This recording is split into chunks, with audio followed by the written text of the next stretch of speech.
আমার নাম মমতা। আমার বয়স ২১ বছর। গায়ের রং ফর্সা। আমি দেখতে মোটামুটি সবার চোখে লাগার মতো। হাইট মাঝারি, আর আমার গাছের কমলাগুলো বেশ মোটা, সবার নজর কাড়ার মতো। আমার গল্পটা বলাটা খুব কষ্টের, কিন্তু আমি চুপ থাকতে পারছি না। আজ আমি যা বলতে যাচ্ছি হয়তো অনেকে বুঝবে না, হয়তো অনেকে আমাকে দোষারোপ করবে, কিন্তু আমি চাই সবাই জানুক আমার হৃদয়ের সেই ভয়ঙ্কর অন্ধকার কাহিনী।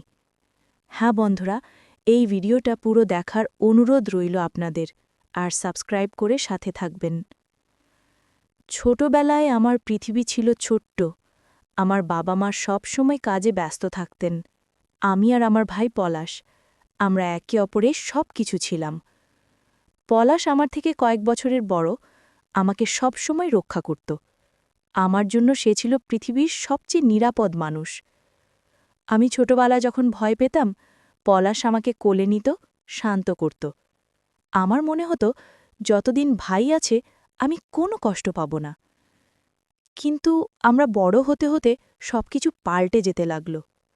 আমি বুঝতে পারছিলাম না কেন, কিন্তু পলাশের চোখে আমি অদ্ভুত কিছু দেখতে পেতাম।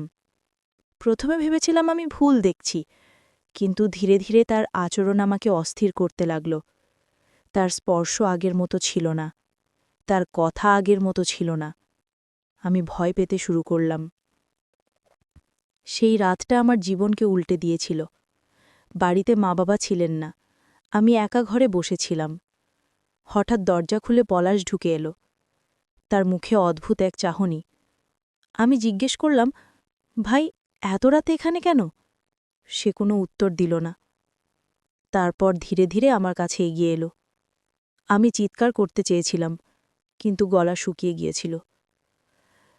তারপর আস্তে আস্তে করে আমার পাশে এলো আমার ভাই। তার সে আমাকে জড়িয়ে ধরল। আমি আরও ভয়ে কাঁপতে কাঁপতে বললাম, ভাই, এইসব কি হচ্ছে? ভাই কোনো কিছুই বলল না। তারপর ভাই কমলাগুলো নিয়ে খেলতে লাগল। সেই রাতেই ভাই আমার জমিতে চাষ করে দিল। আমি ভয়ে কিছুই বলতে পারলাম না। আমি চুপচাপ দেখে গেলাম, আর ভাই যা খুশি তাই করল। সেই রাতে যা ঘটল সেটা আমি কাউকে কোনোদিনও বলতে পারিনি। পরের দিন আমি পলাশকে এড়িয়ে চলতে চাইলাম, কিন্তু সে যেন আমাকে আরও আঁকড়ে ধরতে লাগল। আমি ভেবেছিলাম আমি তাকে ঘৃণা করব, কিন্তু অদ্ভুতভাবে আমার ভেতরে এক ধরনের টান তৈরি হল। হয়তো কারণ আমি একা, হয়তো কারণ পৃথিবীতে আমার আর কেউ নেই। পলাশের প্রতি আমার ভরসা আর নির্ভরতায় আমাকে দুর্বল করে ফেলল। ধীরে ধীরে আমার ভেতরে এক অদ্ভুত অনুভূতি জন্ম নিল, যা আমি কাউকে বলতে পারিনি। এরপর হঠাৎ আমাদের মা মারা গেলেন। মা চলে যাওয়ার পর আমি পুরোপুরি একা হয়ে গেলাম। আমার মনে হচ্ছিল পৃথিবীতে আমি আর বাঁচার মতো কোনো কারণ নেই। পলাশই তখন আমার একমাত্র আশ্রয়। সে আমাকে জড়িয়ে ধরত, বলত, তুই শুধু আমার, অন্য কারো না। আমি জানতাম এটা ভুল, আমার মাথা আমাকে সতর্ক করত, কিন্তু হৃদয়, সে তো পলাশের হাত ছাড়তে চাইত না। আমরা দুই ভাইবোন মিলে একসাথেই থাকতাম। আমাদের অবৈধ সম্পর্ক প্রায় দিনে রাতে হয়ে যেত। এইভাবেই দিন কেটে যাচ্ছিল। আমাদের সম্পর্ক ছিল ভালোবাসা আর ঘৃণার মিশ্রণ। আমি তাকে দূরে ঠেলে দিতে চেয়েছি, আবার তার কাছেই ফিরে গেছি। কখনো মনে হতো আমি পলাশকে হারাতে চাই না, আবার কখনো মনে হতো আমি তার কাছ থেকে পালাতে চাই। আবার ভেতরের এই টানাপোড়ন আমাকে ভেতরে ভেতরে শেষ করে দিচ্ছিল। একদিন রাতে আয়নার সামনে দাঁড়িয়ে আমি নিজের মুখের দিকে তাকালাম। আমি নিজেকেই চিনতে পারলাম না। আমি ভাবলাম, আমি কি সত্যি এতটা ভেঙে গেছি? এটা কি আমার ভুল, নাকি পলাশের? আমরা দুজনেই কি এই অন্ধকারে ডুবে যাচ্ছি? আমি বুঝলাম, এই সম্পর্কের কোনো ভবিষ্যৎ নেই।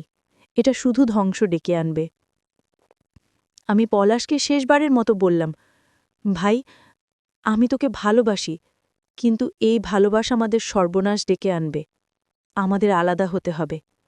সে চুপ করে থাকল, তার চোখে জল ছিল। সেই রাতেই আমি ঘর ছেড়ে চলে গেলাম। আজও জানি না পলাশ কেমন আছে। হয়তো সে আমায় খুঁজছে, হয়তো সে আমায় ভুলে গেছে। আমার গল্প শুনে হয়তো অনেকে আমাকে দোষ দেবেন, কিন্তু আমি কাউকে দোষ দিতে চাই না।